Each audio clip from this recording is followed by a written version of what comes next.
नमस्कार दोस्तों, आशा करते हैं आप सभी सही होंगे। आज हम आपके सामने अपने इस नए वीडियो को लेके आए हैं। दोस्तों, हमारा जो ये नया वीडियो है ये एक बहुत ही इम्पोर्टेंट मुद्दे पे है। जैसे कि आप सभी जानते हैं, देश में इस समय जनरल इलेक्शन हो रहे हैं। 2024 के लोकसभा के चुनाव हैं। इतने महत्वपूर्ण चुनाव के अंदर जो कि खबर है ज़्यादा नई नहीं है, लेकिन बहुत ही महत्वपूर्ण खबर है और इसको जानने का हर भारतीय का पूर्ण अधिकार है। क्योंकि हमारा main stream media in news को आजकल ज़्यादा महत्व नहीं देता है, लेकिन ये बहुत ही इंपॉर्टेंट न्यूज़ होती है दोस्तों। क्योंकि ये कहीं ना कहीं आपके देश से, आपके देश की सुरक्षा से, आपके देश की इंटीग्रिटी, सोवेरेनिटी सभी से जुड़ी हुई है। और हमारी राष्ट्र की अखंडता इस खबर पे बहुत पूर्णतः निर्भर करती है। तो ज़्यादा देर नहीं करते हुए हम सीधा मुद्दे पे आते हैं। दोस्तों, जैसे कि आपने देखा होगा, माइक्रोसॉफ्ट जो कि यूएस की एक कंपनी है, उसने बहुत पहले ये आगाह कर दिया था कि इन चुनावों में आर्टिफिशियल इंटेलिजेंस का यूज जरूर होगा और वोटर्स को भटकाने के लिए या उनको लुभाने के लिए या किसी भी तरह के उनको बरगलाने के लिए एआई का यूज होगा। एआई दोस्तों आर्टिफिशियल इंटेलिजेंस है, जिसके थ्रू किसी भी व्यक्ति की फेक वीडियो या उसका ऑडियो कुछ भी कैप्चर करके उसको अपनी जो भी वो बुलवाना चाहते हैं या जो मैसेज वो जनता में भेजना चाहते हैं गलत तरीके का, उस तरीके के मैसेज को वो एडिट करके एआई की मदद से पब्लिक में सर्कुलेट कर देते हैं। आपने भी रिसेंटली एक बहुत ही चर्चित वीडियो देखा होगा माननीय गृह मंत्री अमित शाह जी का, जिसको कि पूर्णतः एआई की मदद से एडिट करके कांग्रेस पार्टी के ही हैंडल से और उनके एक मुख्यमंत्री जो कि तेलंगाना के मुख्यमंत्री हैं रेड्डी साहब, उन्होंने सर्कुलेट किया था अपने ट्विटर हैंडल से। और जैसे ही इस बात ने तूल पकड़ा कि ये तो एक फेक वीडियो है, उन्होंने उसको तुरंत ही रिमूव कर दिया। ठीक है, तो एआई आज के टाइम पे, देखिए टेक्नोलॉजी में एआई का बहुत यूज होता है, बट हमारे देश के एक इतने महत्वपूर्ण चुनाव में एआई का किस तरीके से इस्तेमाल हो रहा है ये जानने का आप सभी को पूर्णतः अधिकार है। आपने जैसे देखा कि अमित शाह जी की वीडियो को पूर्णतः एडिट करके उसमें उनसे ये बुलवाया गया कि वो इस देश से आरक्षण खत्म करने जा रहे हैं, जबकि ऐसा नहीं है। उन्होंने वहां पे ये बात कही थी कि एसटी, ओबीसी और जो अन्य पिछड़ी जातियां हैं उनका जो भी आरक्षण है वो पूर्णतः सुरक्षित है। अगर उसमें किसी ने सेंधमारी करने की कोशिश की तो वो कांग्रेस है, जिसने कि आंध्र प्रदेश में और कर्नाटका में उसमें सेंध लगाई है और उसमें धर्म के आधार पर आरक्षण को जोड़ा गया है।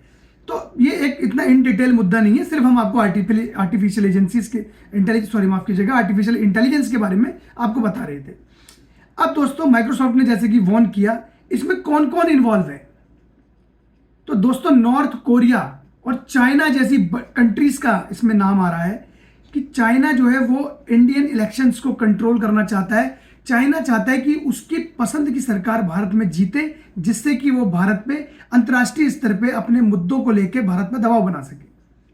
आपने देखा होगा हमारे देश ने पिछले कुछ समय से, जब से हमारा ये 2020 में जो गलवान में क्लैशेस हुए थे भारत और चीन के बीच में, जो हमारी सेनाएं आमने सामने आ गई थी, उसमें हमारी सेना ने और हमारे देश की सरकार ने बहुत ही मजबूत स्टैंड लेते हुए चाइना को साफ शब्दों में कह दिया था कि अगर आप हमारी एक भी इंच जमीन पे आएंगे या पेट्रोलिंग करेंगे तो उसका जवाब हम पूर्णतः देंगे।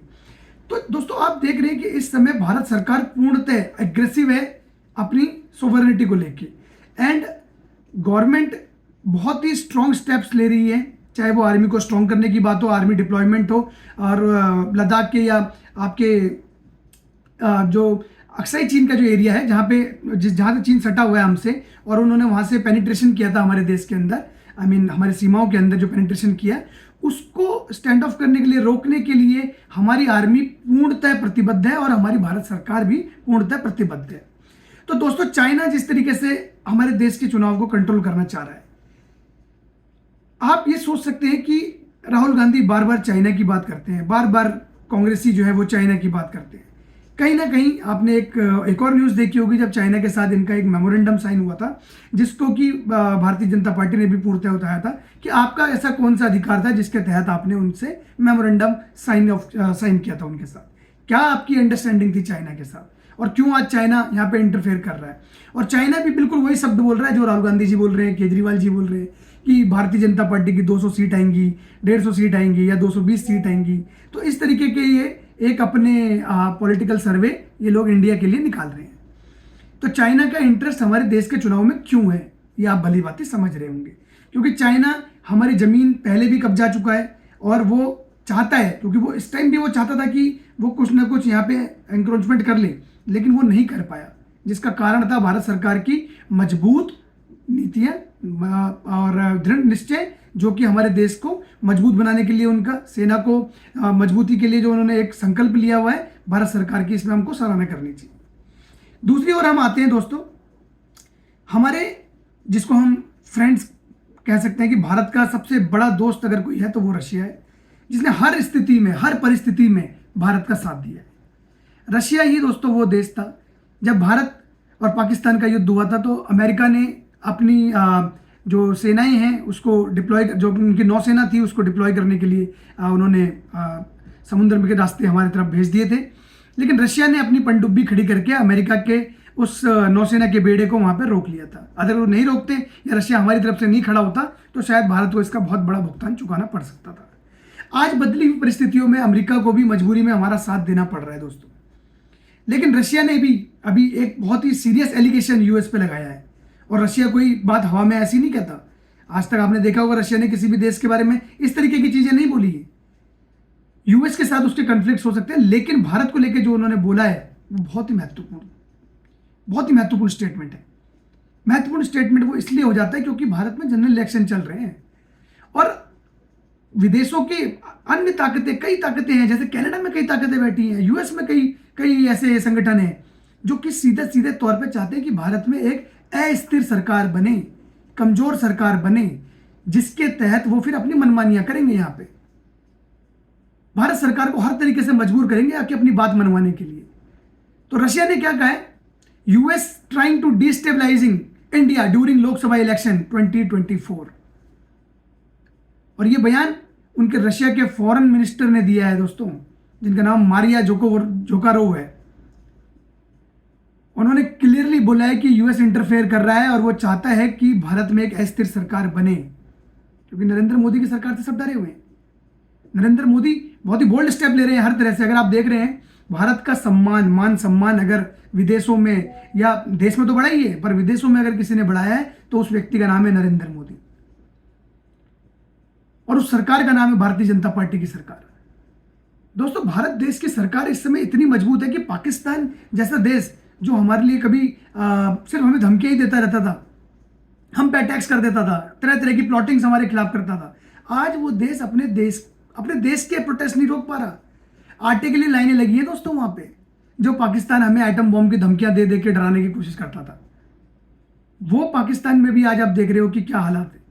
आज पाकिस्तान कितने भी मंचों पे जा जाके अपनी बात बोलता है, लेकिन कोई उसकी सुनता नहीं है। कारण है नरेंद्र मोदी। नरेंद्र मोदी वो शख्स है जो इस समय भारत के हर दुश्मन को दबा रहा है। तो दोस्तों, ये बहुत ही सोचने का विषय है। मैं सारे वोटर्स से भी ये अपील करूंगा, हमारे देश में इस समय चुनाव चल रहे हैं, आपको पूर्णतः अपने देश के बारे में सोच के वोट करना चाहिए। आप ये मत देखिए इस समय कि आपकी क्षेत्र में आपको किसी ने कुछ बोल दिया कि भाई हम तो दिल्ली में आपको ये देंगे, हम आपको यूपी में ये दे देंगे, आपको बिहार में हम ये देंगे। ये चीजें नहीं सोचने का विषय है। ये लोकसभा का इलेक्शन है दोस्तों, ये आपके क्षेत्र का चुनाव नहीं है। क्षेत्र के चुनाव होते हैं, आपके विधायक का चुनाव होगा, आपका कॉर्पोरेटर के चुनाव होते हैं, आपके प्रधानी के चुनाव होते हैं, ये आपके क्षेत्र के चुनाव है। लेकिन ये जो लोकसभा का चुनाव है, ये देश पूर्णतः देश के लिए है, और देश के लिए ही आपको मतदान करना होगा। इस देश में हिंदू मुसलमान सबसे मैं ये अपील करूंगा कि आप ये मत देखिए कि आप किस धर्म से हैं, किस जात से हैं, किस पंथ से हैं, किस मजहब से हैं। आप एक तरफा होके भारत की एक मजबूत सरकार के लिए वोट करें दोस्तों। अगर आप एक मजबूत सरकार यहां देश में नहीं लाएंगे तो आने वाले टाइम पे यही बंदर बांट चलेगी कि तू ये ले और तू वो ले। तो मेरे भाइयों, मेरे मित्रों, मेरे दोस्तों, मैं अपने सभी व्यूअर्स को यही बोलूंगा कि भारत को मजबूत सरकार दे, जिस लीडर के अंदर प्रतिबद्धता है, दृढ़ संकल्प है और जो कुछ कर सकता है भारत के लिए, उस नेता को आप चुनें। और मुझे कोई परहेज नहीं है बोलने में कि इस समय वो नेता नरेंद्र मोदी है और वो पार्टी भारतीय जनता पार्टी है। दोस्तों, आपको कहीं ना कहीं इस देश के लिए इस चुनाव में मतदान करना होगा। अपने घरों से निकलिए, अधिक से अधिक संख्या में मतदान कीजिए और भारत को एक मजबूत सरकार देने के लिए आप अपना योगदान जरूर करें, क्योंकि आप जिस तरह से देख ही रहे हैं, अमेरिका कोई छोटी मोटी ताकत नहीं है, चाइना कोई छोटी मोटी ताकत नहीं है। ये चाहते हैं कि इनकी मनपसंद की सरकार आए और आप जानते हैं कि कौन इनके दबाव में काम करता है और कौन इनके साथ किस तरीके के गठबंधन करना चाहता है, जिससे कि देश आंतरिक तौर पे कमजोर होता जाए। जो देश में लड़ा रहे हैं हमारी विपक्षी पार्टियां, धर्म के नाम पे, जात के नाम पे और कास्ट के नाम पे, आरक्षण के नाम पे। तो दोस्तों, ये सब चीज़ों को आपको नहीं सोचना है, सिर्फ और सिर्फ अपने देश को ध्यान में रख के और अपने देश के लिए वोट करें। जय हिंद, जय भारत।